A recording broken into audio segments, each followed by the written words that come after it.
오늘 본문 말씀에서 우리 성도들은, 우리 인간들은 조상이 물려준 헛된 행실이 있다라고 말하고 있습니다. 조상이 물려준 헛된 행실, 이거를 오늘 성경에서는 저주라고 말하고 있습니다. 저주. 조상 때부터 잘못 배워가지고 후손들이 고생하는 거, 그게 저주죠. 자, 우리나라 조선시대 남자들의 3대 악습이 있죠. 뭡니까? 첫째는 술, 둘째는 노름, 셋째는 여자. 다 잘 알고 계시네요. 조선시대 때 남자들은 술로 인생을 살고 돈만 생기면 노름하고 첩질하고, 그게 조선시대 때 남자들이었어요. 여자들은 그 애는 낳아놨으니까 키워야 되니까 싹바느질하고 남의 집 살림 살아주고 잔치 때마다 잔치 일손 도와주고 음식 받아오고, 뭐 농번기 때 일 도와주고 싹 받아오고, 여자분들이 아이들 다 키우고, 그게 우리나라 옛날 모습이었죠. 근데 그게 이제 우리나라가 이렇게 발전하면서 남자들이 이제는 정신을 차렸죠. 오히려 요즘 남자들이 더 불쌍한 것 같아요. 밖에서도 일하고 집에서도 일하고. 그래서 참 남자들이 이제 힘든 시대가 됐습니다. 근데 우리 아직도 이 대한민국 사회에 조상적부터 물려받은 저주가 있어요. 아이고 목사님, 요즘 같은 세상에 그런 게 뭐가 있습니까? 여러분, 이사할 때 우리가 세상 사람들은 언제 이사하죠? 손 없는 날에 이사하죠. 손 없는 날, 손이 뭡니까? 손이 뭡니까? 이겁니까? 귀신이죠. 귀신이 해코지하지 않는 날 이사를 해요. 부동산에 가보면요, 달력에 손 없는 날 표시가 돼 있어요. 그래서 자동차 표시가 이렇게 돼 있습니다. 부동산 가면. 그래서 저는 그게 뭐 이렇게 규칙적인 줄 알았는데 그런 것도 아니에요. 어떤 날은 뭐 수요일, 목요일, 어떤 날은 토요일, 일요일, 어떤 날은 뭐 화요일, 금요일. 누가 그걸 정하는지 모르겠어요. 그날은 귀신이 해코지를 안 한다. 아직도 세상 사람들은 이사를 손 없는 날에 합니다. 또 이사하면은 세상 사람들 집 앞에다가 뭘 갖다 놓은 줄 아세요? 대문 앞에다가 팥하고 소금을 갖다 놔요. 귀신 들어오지 말라고. 팥하고 소금하고 갖다 놓습니다. 자, 보통 집에서 이제 부모님들 돌아가신 날 뭐 합니까? 뭐 합니까? 제사 지내죠. 그것도 부모님 것만 하는 게 아니라 증조 할아버지, 고조 할아버지, 그렇게 장손 집어는 사돈의 팔촌까지 다 합니다. 그리고 뭔 일이 있으면, 문제가 생기면 뭘 지냅니까? 고사를 지냅니다. 그리고 그 집에다가 대문 앞에 그 현관에 놓지 않는 게 있죠. 거울을 현관에 놓지 않습니다. 해바라기 그림을 놓아야 된다 그래요. 그래야 복이 들어온다 그럽니다.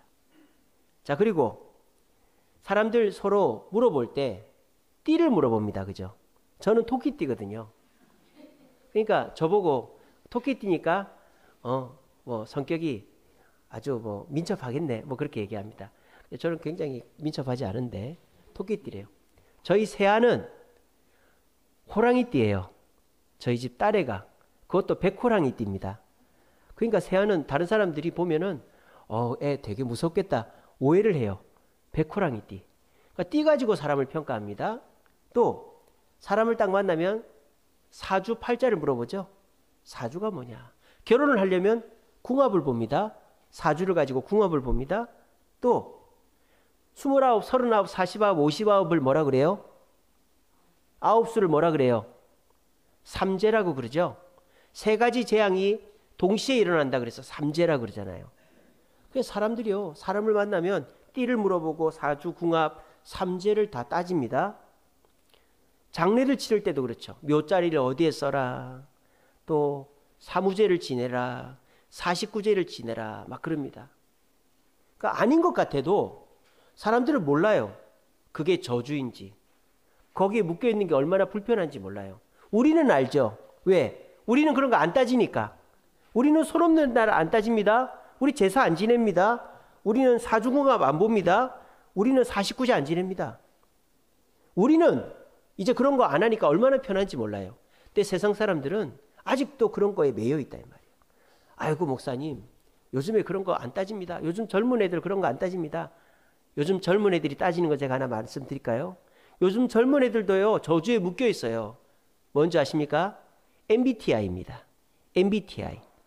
성격을 16개로 구분해 놨어요. 그래서 어떤 애가 말이 없다. 그러면 야, 너는 I네. I 그래요. I가 무슨 성격이냐? 내성적인 성격이에요. 근데 말 잘하고 활동적이면 너는 E네. E 그래요. E는 외향적인 성격이에요. 또 어떤 애가 굉장히 논리적이고 이성적이다. 그러면 야, 너는 T다. 아유, 고리타분하다. T다 그래요. 그는 지적인 사람을 T라 그래요. 또 굉장히 그 놀기 좋아하고 웃고 막 즐기는 애는 F라 그래요. F. 감정적이라 그래요. 그러니까 요즘 젊은 애들은 그 제일 먼저 만나면 너는 MBTI가 뭐냐? INFP인데요. 뭐 이런 식으로 그거부터 얘기해요. 저는 MBTI 뭔지도 모르는데 얘기하면 다 알아요. 요즘 젊은 애들은. 그것도 뭐예요? 사람을 겪어보기도 전에 그 사람을 MBTI로 그냥 규정시켜 버리는 거잖아요. 그것도 뭐예요? 일종의 저주에 묶여 있는 거예요. 사람을 그렇게 규정해 버리니까. 이처럼 사람들은 어쩔 수가 없어요. 귀신에게, 사탄에게 그 저주라는 틀에 묶여 있는 거예요. 우리나라는 덜합니다만 중국 가보십시오. 번호판 다 팔자, 황금색 이런 거 얼마나 중국 사람들이 얼마나 미신이 많은지 몰라요. 중국보다 미신이 더 많은 데가 있습니다. 인도입니다. 인도. 인도는 모든 게 미신이에요. 뭐 행동 하나를 하는 것도 다 그게 그 의미가 있는 거예요.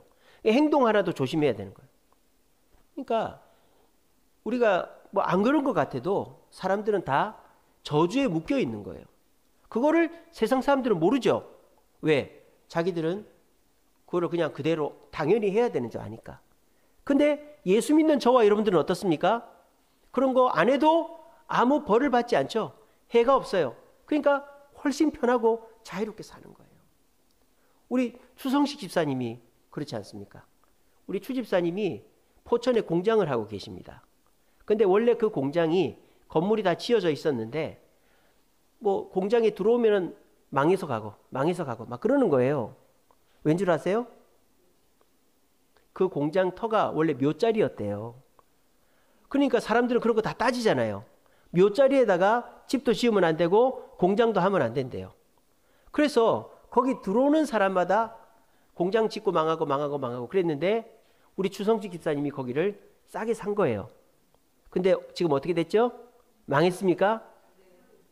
다른 공장들이 망해가지고 그 업체들이 추성식 집사님한테 물건을 받고 있습니다. 그리고 땅값은 엄청 많이 올라갔고. 이게 뭐예요? 추성식 집사님은 그 저주와는 아무 상관이 없는 거예요. 왜? 예수를 믿으니까. 그죠, 집사님? 제가 지금 거짓말한 거 아니죠? 예, 맞는 말이에요. 추 집사님이 예수 믿고 죽을 병에서도 고침받고 지금 교회 열심히 섬기니까 하나님이 복을 주시는데 다른 사업장들은 문을 닫는데 추 집사님은 바빠가지고 직원을 한 명 더 써야 될 정도로 일이 많으시답니다. 이게 왜 그렇게 된 거예요? 우리는 저주와는 상관없는 사람들이에요. 왜? 예수님께서 우리의 저주를 풀어줬기 때문입니다. 자, 세상 사람들은요, 묘자리 잘못 쓰고 또 고사 안 지내고 또 무덤에다 집 짓고 이러면은 해코지가 있을까요, 없을까요? 있습니다. 예, 있습니다. 세상 사람들은요, 그래요.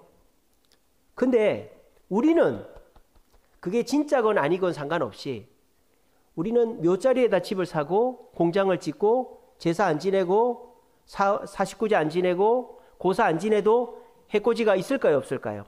없어요. 왜? 우리는 예수님께서 보호해 주시기 때문입니다. 그러므로 세상 사람들은 자기가 저주받은지도 모릅니다. 또 저주받았는지 알아도 그걸 어떻게 풀지를 모릅니다. 그걸 풀었다 손치더라도 다른 대안이 없습니다. 그러니까 옛날 조상 쪽부터 해온 거를 그냥 깨림직하니까 안 하면은 문제 생길까봐 하는 거예요. 근데 여러분들은 절대 그런 거 안 해도 상관없어요. 사람 결혼할 때 궁합 안 봐도 되고요. 집 들어갈 때 뭐 집터 그런 거 구분 안 해도 되고요. 여러분들은 제사 고사 안 지내도 되고요. 뭐 사무제 49제 안 지내도 됩니다. 왜? 우리는 예수 그리스도께서 우리의 모든 저주를 끊으셨기 때문입니다. 12월 달 오늘 첫 주죠. 12월 첫 주 성탄의 달입니다. 성탄절은 우리 예수님 이 땅에 오셔서 우리를 천국 가게 해주신 것뿐만 아니라 이 땅에서도 우리에게 너무나도 축복된 일을 주신 날입니다. 그게 뭡니까? 세상 사람들은 저주에 묶여가지고 그렇게 안 하면 벌 받을 것 같고 문제 생길 것 같아서 하는 것도 우리는 할 필요가 없는 거예요. 왜? 예수님께서 우리를 그 모든 저주에서 끊어주셨기 때문입니다. 그러므로 이 성탄은 그저 예수 믿고 천국 가는 거를 기뻐하는 날만이 아니라 이 땅에서 세상 사람들은 쩔쩔매고 귀신한테 놀아나고 하는 거를 우리는 그럴 필요 없이 모든 것에서 자유하게 된 날이라는 사실을 굳게 믿으시고 우리 주님 앞에 감사하고 참 자유를 누리는 저와 여러분들 되시기를 간절히 바랍니다. 자, 그러면 우리가 이 귀신의 저주로부터 풀려나게 된 것은 어떻게 해서 그렇게 된 건가? 갈라디아서 3장 13절 14절에 보면 나옵니다. 갈라디아서 3장 13절 보시면 이렇습니다. 그리스도께서 예수님께서 우리를 위하여 저주를 받은 바 되사. 그러니까 우리의 저주가 풀린 것은 예수님이 그냥 너 저주 풀어줄게 그게 아니라 예수님이 저주를 뒤집어 쓴 거예요. 아시겠죠? 그리고 어떻게 됐다? 율법의 저주에서 우리를 속량했다라고 돼 있어요. 속량은 값을 치르고 풀어준다 이런 뜻이에요. 내가 돈을 주고 풀어준다 이 말이에요. 그러니까 예수님은 우리가 귀신들한테 마귀한테 시달림 당하는 것을 안 하게 해주기 위해서 십자가에서 자기 목숨을 바쳐가지고 우리를 풀어줬다 이 말이에요. 그것이 우리가 마귀로부터 저주로부터 자유하게 된 이유라는 거예요. 공짜로 된 게 아니라 그냥 쉽게 된 게 아니라 예수님이 목숨 바쳐서 우리를 저주에서 풀어주셨다는 것입니다. 여러분 이 세상에서 제일 귀한 거는요 금이 아닙니다. 집이 아닙니다. 땅이 아닙니다. 여러분들한테 제일 귀한 게 뭐예요? 한번 생각해 보세요. 여러분들한테 제일 귀한 게 뭐죠? 저는 이제 제일 귀한 게 이 반지. 이 반지. 왜냐하면 항상 끼고 다니니까. 제 몸에서 절대 떨어지지 않는 게 이 반지. 그 다음 안경. 안경 안 쓰면 안 보여요. 그 다음은 휴대폰. 이거 가지고 뭐 카드도 쓰고 뭐 신분증도 있고 뭐 교통카드도 되고 다 돼요. 카메라도 찍고. 그러니까 제가 지금 말씀드린 거 안경, 반지, 이 스마트폰 이건 집도 아니고 금도 아니고 땅도 아닙니다. 나한테 제일 귀한 건 뭐죠? 내가 가까이 놓고 쓰는 게 제일 귀한 거예요. 아시겠죠? 나한테 제일 귀한 거는 내가 자주 쓰는 겁니다. 귀한 물건은 내가 옆에 놓고 쓰는 물건이 제일 귀한 거예요. 여러분 통장에 있는 돈이 내 돈이 아닙니다. 여러분 생각을 바꿔 먹으시기 바랍니다. 통장에 있는 돈은 결국 내 자식 돈이에요. 통장에 있는 돈은 내 돈이 아니고 내가 써야 내 돈이 되는 거예요. 여러분 절대 돈 모아만 두지 마시고 필요할 때 다 쓰고 가세요. 다 쓰고. 절대 돈 모아둬봐야 내가 언제 어떻게 될지 모릅니다. 그러면 그거 다 자식들한테 가는 거예요. 왜 그렇게 삽니까? 돈은 내가 써야 내 돈이 되는 거예요. 우리 예수님께 제일 귀한 게 뭘까요? 이 지구일까요? 태양일까요? 뭐 예수님의 그 뭐 보좌일까요? 예수님께 제일 귀한 거는 바로 저와 여러분들입니다. 왜?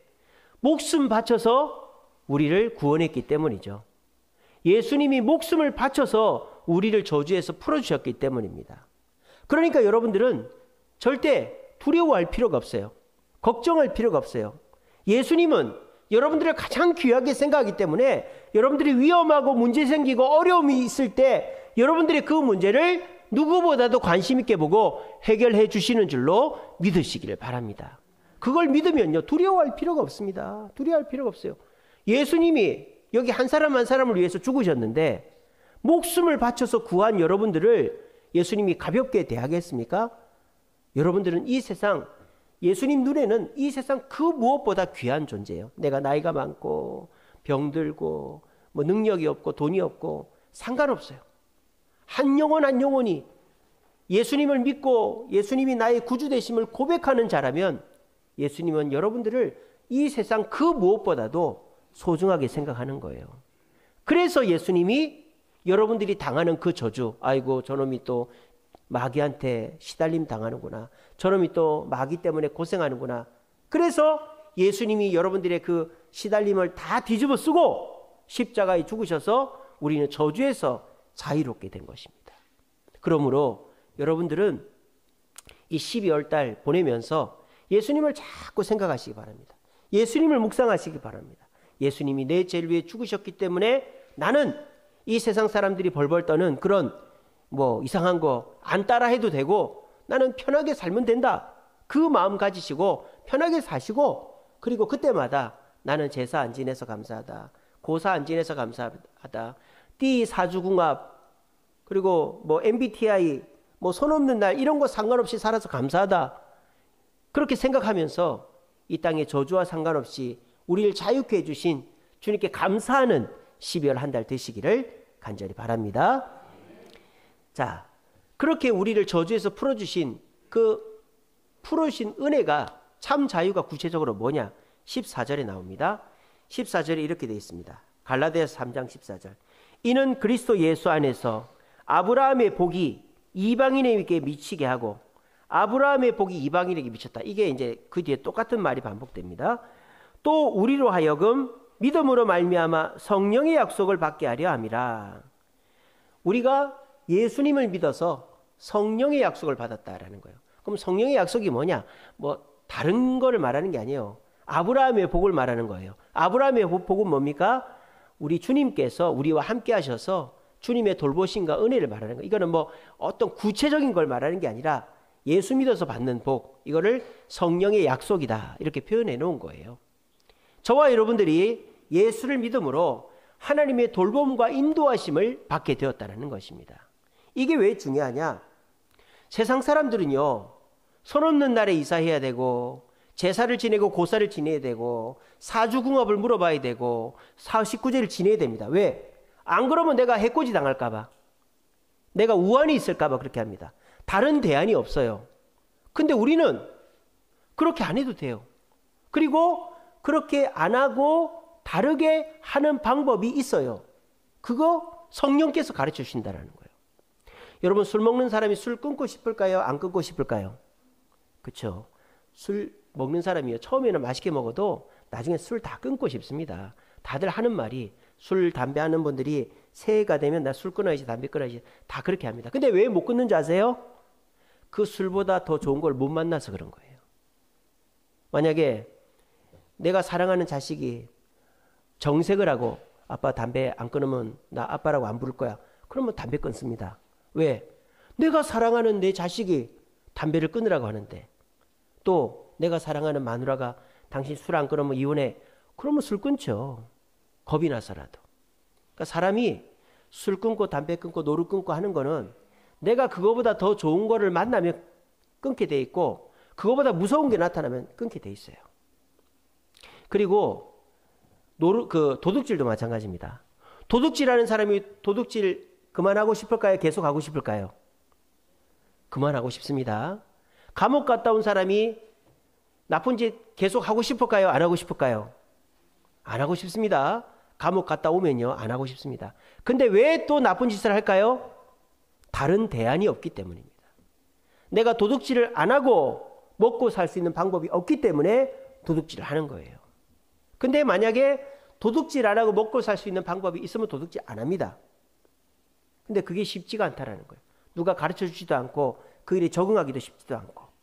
근데 저와 여러분들은 술, 담배를 끊고 싶은데 더 좋은 걸 못 만나서 못 끊고, 또 도둑질을 끊고 싶은데 더 좋은 걸 못 만나서 못 끊는 사람과는 다르게 우리는 그 모든 것을 한 방에 해결할 수 있는 특권을 갖고 있어요. 왜?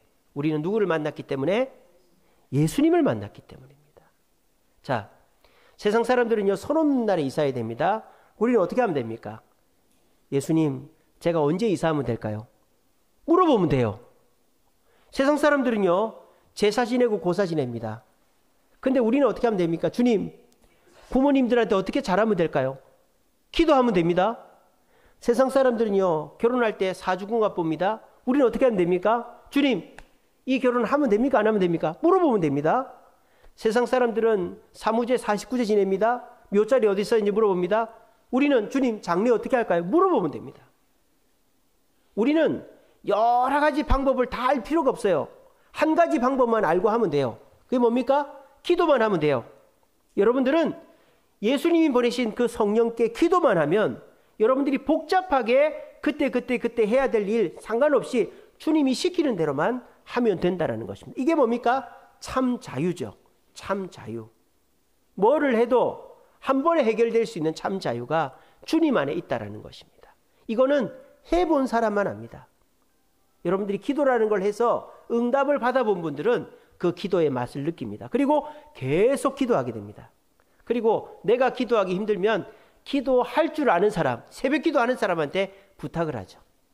왜? 내가 기도의 맛을 봤기 때문에. 기도는요, 어떤 상황에서도 그 문제를 해결할 수 있는 능력이 되는 거예요. 그것이 예수 그리스도께서 이 땅에 오셔서 우리에게 주신 축복이다라는 것입니다. 여러분들은 복잡한 일에 대해서 그때 다 그 문제를 해결할 필요가 없어요. 우리는 성령의 약속을 받은 자들입니다. 예수님의 인도하심과 돌봄과 보호를 받는 자들입니다. 그러므로 우리는 기도만 하면 그 기도를 통해서 세상 사람들이 쩔쩔매는 것들을 한 번에 다 해결할 수가 있는 거예요. 이 사실을 굳게 믿으시고 여러분들 어려운 일이 있을 때 사람한테 묻고 옛날 어떻게 했는지 생각해보고 그렇게 쩔쩔매지 마시고 주님께 기도함으로 한 방에 해결하여 참 자유를 얻을 수 있는 저와 여러분 되시기를 간절히 바랍니다. 말씀을 맺겠습니다. 요한복음 16장 33절입니다. 세상에서는 너희가 환난을 당하나 담대하라, 내가 세상을 이겼노라. 이런 말씀이 있어요. 요한복음 16장 33절에.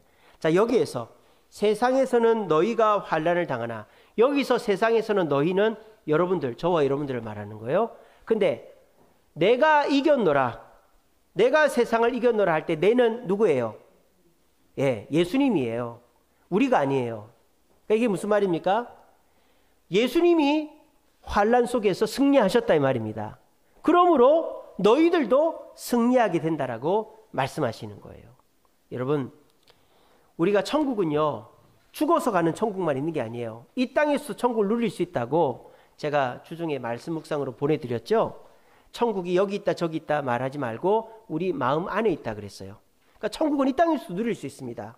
어떻게? 내 안에 계신 예수님의 뜻대로 순종하며 살면 이 땅도 슬픔과 문제와 고통을 다 이기며 천국처럼 살 수가 있는 거예요. 그러면 하늘의 천국과 이 땅의 천국의 차이는 뭡니까? 하늘의 천국에는 슬픔이나 문제나 고통이 아예 없어요. 아예 없어요. 근데 이 땅에서는 어쩔 수가 없어요. 이 땅에서는 슬픔도 있고 문제도 있고 고통도 있습니다.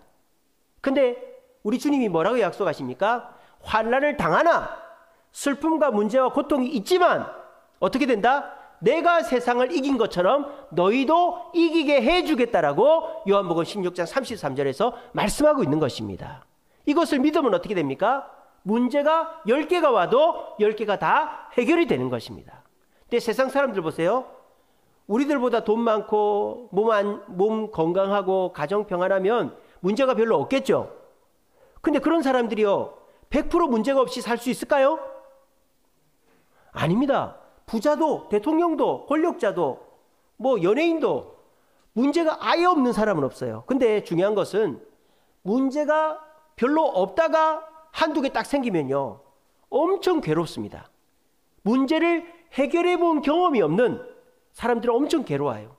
그래서 자녀들도 부모가 다 해주면 문제가 딱 생겼을 때 이 자녀가 그 문제를 스스로 해결을 못 해내잖아요. 근데 어려서부터 지가 아르바이트해서 용돈 벌고 대학 다니고 이런 애들은 웬만한 거 어려워하지도 않아요. 사람한테 한 소리 들어도 기분 나빠하지도 않고. 왜? 부모가 잘 안 도와주니까 지가 해결해 버릇을 하니까 문제를 어려워하지 않는 거예요. 마찬가지입니다. 세상 사람들은요, 온실의 화초처럼 그냥 문제 없이 살다가 한두 개 문제가 딱 터지면 그것 때문에 자살까지 합니다. 근데 저와 여러분들은 어떻죠? 우리는 문제가 끊이지 않아요. 교회 다니는 사람은요, 내가 잘못한 것이 없는데도 사과해야 될 때가 있습니다. 전도하다가. 또 뭐 우리 교회 문제, 또 다른 교회 문제 이런 것 때문에 누가 교회 욕하면 미안합니다. 그럴 때도 있고. 우리는 내가 잘못하지 않은 것으로도 사과할 때가 많이 있습니다. 근데 중요한 건 뭡니까? 우리 그리스도인들은 문제가 와도 그 문제를 예수님이 감당해 주시고 예수님이 승리케 하시기 때문에 오히려 문제는 100% 극복할 수 있게 되는 것입니다. 그게 재밌는 삶이죠. 재밌는 삶이 뭡니까? 문제가 왔을 때 한 가지 문제라도 해결을 못하면 그 재미가 없어요. 근데 10가지 문제가 와도 그 10개를 다 해결하면 재미가 있는 거예요. 우리 그리스도인들이 그런 축복을 받은 자들이다라는 것입니다. 여러분들은 참 자유를 얻은 자들이에요. 이 세상 사람들이 자기가 저주에 걸린지도 모르고 그냥 남들이 다 하니까 안 하면 이상할 것 같아서 하는 그 많은 것들 우리는 안 해도 되고 안 해도 마귀가 절대 우리를 건들 수가 없습니다. 왜? 예수님이 저주를 받아 피값으로 우리를 속량하셨기 때문에. 그리고 그 예수님께 기도하면 우리는 해결 못할 문제가 없이 다 승리하게 되는 거예요. 저는 그런 삶을 살고 있습니다. 저도 지금도 문제를 달고 살아요. 근데 그것 때문에 두려워하거나 뭐 일상생활을 못하지 않습니다. 왜? 지금까지 그 문제를 함께 해결해 주신 주님을 경험했고 이 문제도 앞으로의 문제도 주님이 해결해 주실 것을 믿기 때문입니다. 그래서 남들은 그렇게 하면 망해, 그렇게 하면 안 돼, 너 큰일 난다 할지라도 나는 그런 거 상관없이 예수님 인도 따라 살아가면 모든 문제를 해결할 수 있다라고 저는 믿습니다. 그래서 저는 우리 주세임교회 모든 성도들도 저처럼 저주에 걸리지 말고 참 자유를 누렸으면 좋겠습니다. 교회 나오느라고 수고하시고 헌금하시고 애쓰시는데 교회 와서 그냥 예배만 드리고 가면 무슨 소용이 있습니까? 예배 드리고 은혜 받고 예수님 말씀대로 순종하여 참 자유를 누려야 교회 다니는 보람이 있지 않겠습니까? 그러려면 어떻게 해야 됩니까? 예수님이 내 저주를 풀어주셨다. 나는 세상 사람들처럼 그런 거 다 안 해도 주님이 보호해 주신다라는 믿음 가운데 주님께 감사하십시오. 여러분들이 문제가 생길 때마다 주님께 기도하십시오. 문제가 생기면 겁이 나죠? 두렵죠? 누가 안 그렇겠습니까? 저도 그런데. 근데 그 겁이 나는 마음이 딱 들 때 곧바로 기도하십시오. 곧바로 기도하십시오. 주님, 이 문제가 생겼습니다. 그런데 주님께서 이 문제도 해결해 주실 줄 믿습니다. 그러면요, 우리의 마음에 평안이 임하고요. 진짜 그 문제는 주님의 때에 얼마 지나지 않아서 해결되게 되는 거예요. 그런 날, 그것을 위해서 오신 날이 바로 성탄절이다라는 거예요.